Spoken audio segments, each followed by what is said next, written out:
What is up, you guys? We are back for another Krypt review. That's right, Krypt review time. The season has refreshed, and I'm a day late to this video, so make sure to hate down in the comments below. No, please don't. Please. I can't take any more of it. Classic movie, Johnny Cage, Assassin Jade, Day of the Dead Jade, Combat Cup, Sonya Blade, Demolition, and Ninjutsu Scorpion. This season, it's looking alright. Let's head straight over to the equipment and see what we have in the store. Body armor.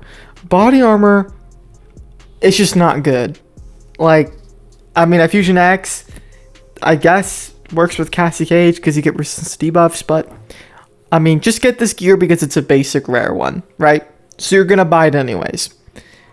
But next up, we have Stunt Award. Now, this gear is actually pretty freaking good. What it gives you is a shield after special attack 2. You also get some basic attacks unblockable chance, which for a random tower piece, getting not only a damage bonus, but 25% basic attacks unblockable is good. It's also Johnny Cage's friendship set. So all you need is the epic and you're good to go. So definitely pick up a copy of Stunt Award. It is not the best gear you could possibly own, but it's not bad either. It's in that perfect gray area. And next up, we have Missile Gap. This is a cold tower gear. It has been a very long time since we've seen anything cold related inside the crypt or inside the store for that matter. Should you go for it? Now this one, it just drops a nuke on the person and stuns them. I like this one because I'm a menace, but we see missile bombing applies stun to the opponent for 3 seconds. You can only get that at Fusion Level X. But still, cop a copy, alright? Get one in your collection. You should always go for gears first. Now let's move on to characters. Starting with Ninjutsu Scorpion. You'd think I'd hate this guy, but I don't. I can't hate the Scorpion. He can chain or stun loop pretty easily. So, if you want to stun loop Scorpion, I'd pick up a copy. And it's also the old Scorpion, when Scorpion was actually Scorpion and not Sub-Zero. Beyond. Next one is Demolition Sonya. Skip. Do I even need to go into... No. Just skip. She's useless. Alright, she's a basic gold. Don't waste 5,000 Krypt hearts on a basic gold. Just get her from random tower awards, packs. You get my drift. Combat Cup Sonya Blade. This one, I'm conflicted. I don't think she's the best part of the Combat Cup team, and she also stares directly into my soul. She does hide in my closet at night, but, I welcome it. Because I love her. Huh? Oh boy, this is going to be controversial. Day of the Dead Jade. No matter what I say, I'm going to get the wrong answer. She is hella thick though. Her passive was nerfed from MKX to Mortal Kombat Mobile 2.0. All the way back in 2019. Her passive got a huge nerf. I think it was like a 80% chance of happening, and then it went down to a 20% chance that she'll give a shield. That was a huge nerf. But the character herself, she's still pretty good, honestly. And with the Day of the Dead team, she's one of my favorite parts. If you just enjoy the design for Day of the Dead, and you already have the whole Day of the Dead team, I would go for her. But otherwise, I wouldn't pick up a copy unless you know what you're getting yourself into. And well, if you're getting into her, maybe it's worth it. Oh, back-to-back Jades. Assassin Jade.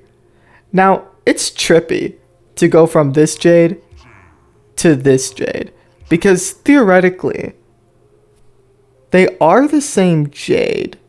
Yeah, they are the same Jade. This is MKX Jade. I sometimes forget that, because if this was MK9 Jade, she would not be this skin color. They would not make her pale white.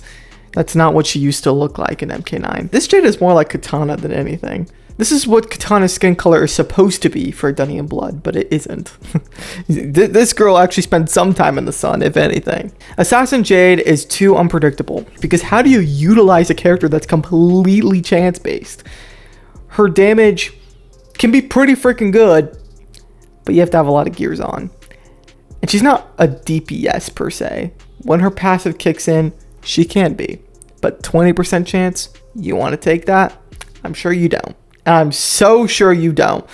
But it's 100% chance when you're fighting against her. So I'm honestly going to have to say, don't pick up a copy. Lastly, classic movie Johnny Cage. This character is worth picking up a copy of. He can be utilized in a lot of ways, primarily with classic movie Raiden, because he gets a speed increase. I've seen many people solo hard battles with classic movie Johnny Cage, and you could be one of those people who do it. Classic movie Johnny Cage from fusion level 0 to 10 is a solid character. I'm gonna have to recommend him. He is tricky to play. You're gonna have to time his attacks perfectly, but if you do, you can get a lot of damage. Now, his passive, you don't actually have to use it when you solo with Johnny Cage. You're just relying on his special attack 1 and the speed increase that you get with classic movie Raiden. But these passive swipes are not the worst, it's just not excellent. I think classic movie Sonya has much better swiping potential. These are just a lot more satisfying to look at, which is fair. Fair game, fair game. All in all, I'm saying pick up a copy of Ninjutsu Scorpion if you want to do stun loop. Solid character. Potentially pick up a copy of Day of the Dead Jade. Don't pick up a copy of Assassin Jade. But definitely go for classic movie Johnny Cage, especially if he hasn't entered your collection yet, because he's so freaking fun to play. And that's the main point of this video, to talk about all the good things the characters can do and whether they're good from a strategic standpoint. But it's also, are they fun to play? Because hell yeah, pick up a copy if they're fun to play. Well guys, that is going to wrap up today's video. Thank you guys so much for watching. If you did enjoy, make sure to like and subscribe if you are new. And yeah, peace out.